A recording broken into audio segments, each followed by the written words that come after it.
ગોપાલ ઇટાલિયો તો કરોડોપતિ છે, કરોડોપતિ. તેની પાસે મોટા મોટા બંગલાઓ છે, તેને ઘરની ગાડીઓ છે, અને ત્યારબાદ તે મહિને લાખો રૂપિયા કમાય છે. ગોપાલ ઇટાલિયાની પણ તમારે લાઈફસ્ટાઈલ જાણવી છે ને, તો આ વિડીયો એન્ડ સુધી જોતા રહેજો. સૌ પ્રથમ ફોલો કરી નાખજો આઈડીને. યુટ્યુબમાં જોતા હોય તો સબસ્ક્રાઇબ કરી નાખજો, અને ફેસબુકમાં જોતા હોય તો ફોલો કરી નાખજો, જેથી હું તમારા સમક્ષ આવીને એવી જાણકારી લાવતો રહું.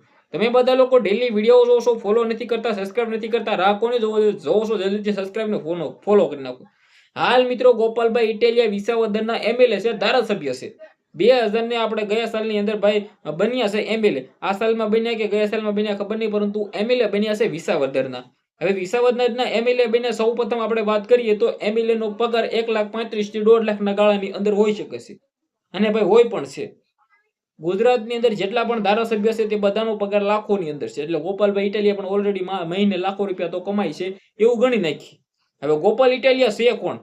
ઉમરાળા તાલુકાના એક નાનકડા અમથા ગામમાંથી આવે છે. ભાવનગરના ઉમરાળા તાલુકામાંથી એક નાનકડા ગામમાંથી આવે છે ગોપાલ ઇટાલિયા.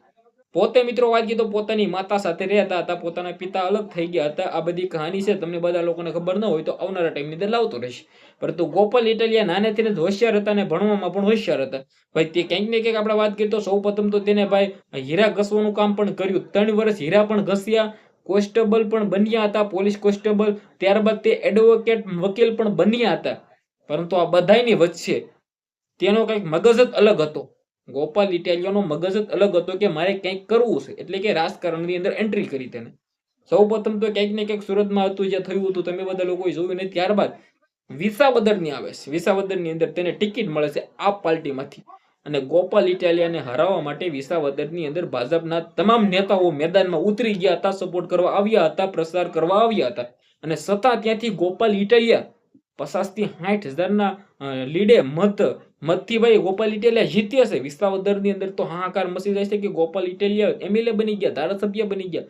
ગોપાલ ઇટાલિયાને પ્રેમ સૌથી વધારે લોકોએ કર્યો, કારણ કે એટલા બધા વોટ મળ્યા. લોકો પણ હોશ ઉડી ગઈ કે ભાઈ ગુજરાતની અંદર ગુજરાતમાં છેલ્લા ઘણા ટાઈમથી ભાજપ હાલે છે, પરંતુ ભાજપને હેર્યું. સામે કિરીટ પટેલ હતા, તેને હેર્યા. ગોપાલ ઇટાલિયા તો ગોપાલ ઇટાલિયા હાહાકાર મચી ગયો. હવે રહી વાત તે એમએલએ તો બની ગયા, લાખોની અંદર પગાર છે, તેના ઘરે બંગલો મોટો જબરો છે, આવું ઘણા બધા લોકો કહી રહ્યા છે. પરંતુ કોઈ પણ પ્રકારનો એવડો મોટો બંગલો નથી. પોતાનું ઘર પણ ક્યાંક ને ક્યાંક મને નથી લાગતું કે હશે, સુરતમાં ભાઈ ભાડે રહેતા હશે. પરંતુ ઘર બર તો ભાઈ હવે થઈ જશે, કારણ કે તેને મહિને લાખો રૂપિયા કમાય છે. વાત રહી તેમની પાસે ગાડી, ફોર્ચ્યુનર હોવી જોઈએ ને ભાઈ. એમએલએ પાસે તો બધા એમએલએ ફોર્ચ્યુનર વાપરે છે, પરંતુ ગોપાલ ઇટાલિયા પાસે કોઈ પણ પ્રકારની ફોર્ચ્યુનર નથી, ગાડી જ નથી ભાઈ. ગોપાલ ઇટાલિયા હજી તો મિત્રો સ્ટાર્ટ કર્યું છે રાજકારણમાં. આવનારા ટાઈમની અંદર ફોર્ચ્યુનર લેશે. તેના ઘરે બંગલો પણ નથી, ફોર્ચ્યુનર પણ નથી. ગાડી હોય કે નહીં નાનકડી ખબર નહીં, પરંતુ ફોર્ચ્યુનર તો મને નથી લાગતું કે હશે. પરંતુ ગોપાલ ઇટાલિયા જે રીતે ગુજરાતની અંદર વિકાસ કરી રહ્યા છે, સારું એવું નામ બનાવી નાખ્યું છે. મને લાગે છે કે આવનારા ટાઈમની અંદર સૌથી મોટો ધડાકો કરશે, અને આવનારા ટાઈમની અંદર ફરી વખત આ તાલુકા લેવલે તે એમએલએ છે, પરંતુ જિલ્લા લેવલે એમએલએ બનશે. અને ત્યારબાદ ભાઈ ગુજરાતની અંદર હાહાકાર મચશે.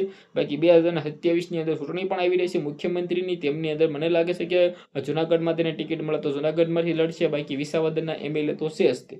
પરંતુ આ મુદ્દા વિશે તમારું શું કહેવું છે? ગોપાલ ઇટાલિયા છે, કારણ કે તે બધું કરી શક્યા છે. હીરા પણ ઘસ્યા, વકીલ પણ બન્યા, કોન્સ્ટેબલ પણ બન્યા, અને છેલ્લે એમએલએ પણ બની ગયા. શેને ઇન્ટરેસ્ટિંગ કહાની ગોપાલ ઇટાલિયાની. તમારે આવીને એવી કહાની બીજા નેતાઓની પણ જાણવી છે તો ભાઈઓ કમેન્ટની અંદર જણાવી દેજો કે કયા નેતાની તમારા વિશે બાયોગ્રાફી લાવતો રહું, લાઈફસ્ટાઈલ લાવતો રહું, લાઈફ સ્ટોરી લેતો હોઉં. કારણ કે ગોપાલ ઇટાલિયાના લગ્ન થઈ ગયેલા છે. ગોપાલ ઇટાલિયા નાનપણથી જ ક્યાંક ને ક્યાંક હોશિયાર હતા ભણવામાં, એટલે ભાઈ તેને બધું આવડે પણ છે. પરંતુ તમારા મુદ્દા વિશે શું કેવું છે? વિડીયો શેર કરો, ફોલો કરો, સબસ્ક્રાઇબ કરો. આજના વિડીયોમાં ત્યારે જ માહિતી આપણે એક નવો વિડીયો મળી. બધા લોકોને ધન્યવાદ. જય હિન્દ, જય ભારત.